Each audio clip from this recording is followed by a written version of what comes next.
চলুন আজ এই বিশ্লেষণে জ্যামিতির একেবারে গোড়ার কথাগুলো একটু ঝালিয়ে নিই কিভাবে জ্যামিতি আমাদের ভৌত জগৎকে গড়ে তুলেছে। ভেবে দেখুন তো, চারপাশের এই বিশাল আর জটিল পৃথিবীকে নিখুঁতভাবে মাপা হয় কিভাবে। সত্যিই অবাক করা ব্যাপার, তাই না? মজার ব্যাপার হলো জিওমেট্রি এসেছে গ্রিক জিও বা ভূমি আর মেট্রি বা পরিমাপ থেকে। সোজা কথায় ভূমির মাপচোক। জ্যামিতি কিন্তু শুধু খাতা কলমের তাত্ত্বিক প্রমাণ নয়, হাতে কলমে নকশা বা বড় বড় নির্মাণের দারুণ সব ব্যবহারিক দিকও আছে এর। জ্যামিতির একেবারে শুরুটা হয় একটা বিন্দু দিয়ে, যার দৈর্ঘ্য প্রস্থ বা উচ্চতা কিচ্ছু নেই, কেবলই একটা শূন্য মাত্রার অবস্থান। অসংখ্য বিন্দু পাশাপাশি বসে তৈরি করে একমাত্রিক রেখা, আর এখানেই জ্যামিতিতে প্রথম মাত্রা বা দৈর্ঘ্য যোগ হয়। রেল লাইনের কথা ভাবুন, দুটি রেখা যখন সমান দূরত্ব বজায় রেখে চলে, কখনোই ছেদ করে না, সেগুলোই সমান্তরাল রেখা। এই রেখা আর ফাঁকা জায়গাগুলোকে নিখুঁতভাবে মাপতে সেট স্কোয়ার এবং চাঁদার মতো কিছু নির্দিষ্ট যন্ত্র ব্যবহার করা হয়।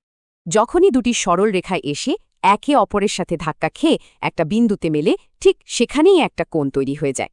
পরিমাপের ক্ষেত্রে সবচেয়ে গুরুত্বপূর্ণ হল সমকোণ। দুটি রেখা মিলে যদি ঠিক ৯০ ডিগ্রি হয়, তবে পাওয়া যায় নিখুঁত লম্ব। আর কোণের মাপ ৯০ ডিগ্রির চেয়ে ছোট হলে সেটা সূক্ষ্মকোণ। ঠিক একইভাবে ৯০ ডিগ্রির চেয়ে বড়গুলো হল স্থূলকোণ। চলুন এবার দ্বিমাত্রিক জগতে পা রাখি। তিনটি রেখা মিলে আবদ্ধ হয়ে তৈরি করে আমাদের প্রথম জ্যামিতিক আকৃতি ত্রিভুজ। বাহুর মাপের ত্রিভুজ আবার ৩ রকম। ৩টি বাহু সমান হলে সমবাহু, ২টি সমান হলে সমদ্বিবাহু, আর সবগুলো আলাদা হলে বিষমবাহু। সমকোণী ত্রিভুজের একটি কোণ একদম নিখুঁত ৯০ ডিগ্রি।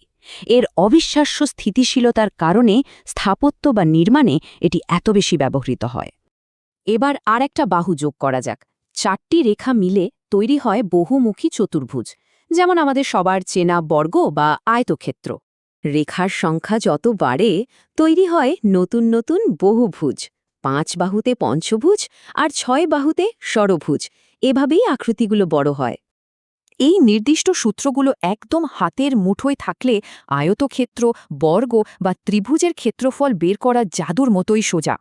সব বড় কাঠামোই তো একটা বিন্দু থেকেই শুরু। ভেবে দেখুন কোন অদৃশ্য জ্যামিতি আজ আমাদের চারপাশের জগৎকে রূপ দিচ্ছে।